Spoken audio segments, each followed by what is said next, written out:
powered by Zeppe.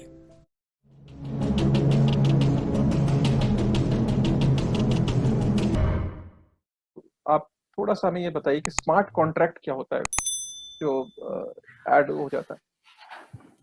देखिए, इसको समझने के लिए पहले आप ये समझ लीजिए कि जो मनी है जब लोगों के बीच में घूमती है तो वो बेसिकली किन कंडीशंस के साथ घूमती है।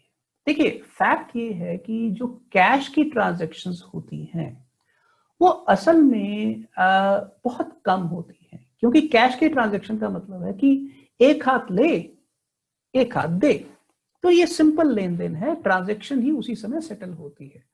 बट द फैक्ट इज कि 90% से ज्यादा ट्रांजैक्शंस कंडीशनल ट्रांजैक्शंस होती हैं। कंडीशनल ट्रांजैक्शंस का मतलब, मान लीजिए मैंने वॉशिंग मशीन का ऑर्डर किया, तो आज मैंने वॉशिंग मशीन का ऑर्डर किया तो वॉशिंग मशीन एकदम से मेरे पास तो नहीं आ जाएगी। मैं अगर अमेजोन पर ऑर्डर करता हूं या फ्लिपकार्ट पर ऑर्डर करता हूं तो वॉशिंग मशीन आने में हो सकता है 6 दिन लग जाए, फिर उसकी इंस्टॉलेशन होगी। दूसरी बात, हो सकता है कि मेरे पास मान लीजिए 40,000 की वॉशिंग मशीन है, तो एकदम से मैं वो नहीं खरीद सकता, तो मैं किश्तों में खरीदता हूं। तो मैं मान लीजिए आईडीएफसी बैंक से किश्तें करवाता हूं फ्लिपकार्ट के ऊपर। तो इसका मतलब है कि मैं 12 महीने की या 6 महीने की या 9 महीने की किश्तें करवाऊंगा। तो जब आप ध्यान से देखें तो यहां पर लेन देन तो हो रहा है, पर वो लेन देन इंस्टेंट नहीं है, वो कंडीशंस के साथ बंधा हुआ है। कि जैसे मान लीजिए मैं आईडीएफसी बैंक को कहता हूं कि मैं हर महीने की 2 तारीख को आपको ये किश्त दूंगा और अगले 12 महीने दूंगा, और आईडीएफसी मेरे बिहाफ पर फ्लिपकार्ट को उस मशीन की पेमेंट करता है। तो इसका मतलब ये है कि इसके अंदर कितनी पार्टीज हो गई।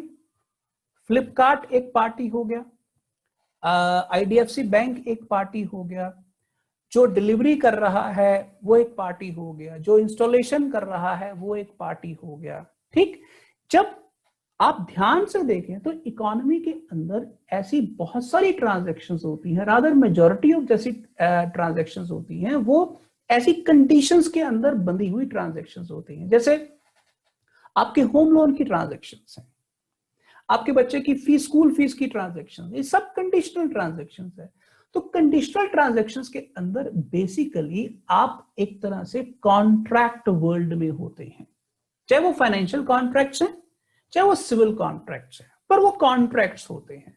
तो इसका मतलब ये है कि एक तरफ से सिंपल कैश ट्रांजैक्शंस और दूसरी तरफ कंडीशनल मनी ट्रांजैक्शंस, ये दो दुनियाओं के अंदर हम लोग रहते हैं। अब सवाल ये है कि जब आप कंडीशनल ट्रांजैक्शंस करते हैं तो उनके पीछे कॉन्ट्रैक्ट्स घूम रहे होते हैं। तो जैसे आपने होम लोन लिया, तो जब आप होम लोन लेते हैं तो आपको बहुत सारे कागजों के ऊपर साइन करने पड़ते हैं और बहुत सारे साइन करने पड़ते हैं। जब आप इंश्योरेंस लेते हैं तो आपको बहुत बहुत किस्म के साइन करने पड़ते हैं।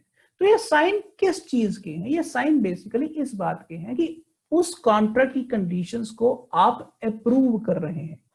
तो सवाल ये है कि 90% से ज्यादा मनी की जो ट्रांजैक्शंस एक इकोनॉमी में होती हैं वो कॉन्ट्रैक्चुअल ट्रांजैक्शंस होती हैं।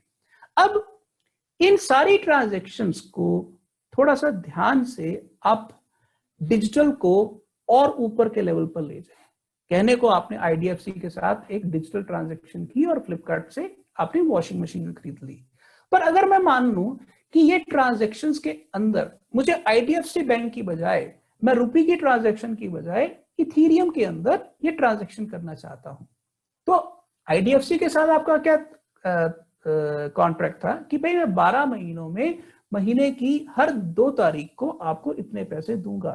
तो क्या ये कॉन्ट्रैक्ट जो आपका आईडीएफसी बैंक के साथ है, क्या आप इसको दूसरे तरीके से ब्लॉकचेन पर लेके आ सकते हो? तो इथेरियम ब्लॉकचेन का जवाब ये है कि हाँ, ऐसा किया जा सकता है। एक कॉन्ट्रैक्ट को जरूरी नहीं अंग्रेजी भाषा के अंदर ही लिखने की जरूरत है, एक कॉन्ट्रैक्ट को एक सिंपल कोड के अंदर भी लिखा जा सकता है और आपको बिना साइन किए ही आप अपनी प्राइवेट की से उस कॉन्ट्रैक्ट को अप्रूव कर सकते हैं। तो इसका मतलब ये हुआ कि इथेरियम ने आम आदमी को यह समझाया कि ये जो कॉन्ट्रैक्ट की दुनिया है इस दुनिया को भी ब्लॉकचेन के ऊपर नए सिरे से बनाया जा सकता है। तो कॉन्ट्रैक्ट तो बहुत किस्म के होते हैं। जैसे आप एक पब्लिक लिमिटेड कंपनी के अंदर जब इन्वेस्ट करते हैं तो एक इन्वेस्टर और कंपनी के बीच में कॉन्ट्रैक्ट होता है जिसको सिक्योरिटीज लॉ के अंदर गवर्न किया जाता है। ठीक उसी तरह से जब आप इंश्योरेंस कंपनी से अपनी प्रीमियम भरते हैं, कोई पॉलिसी खरीदते हैं, तो वो भी एक कॉन्ट्रैक्ट है।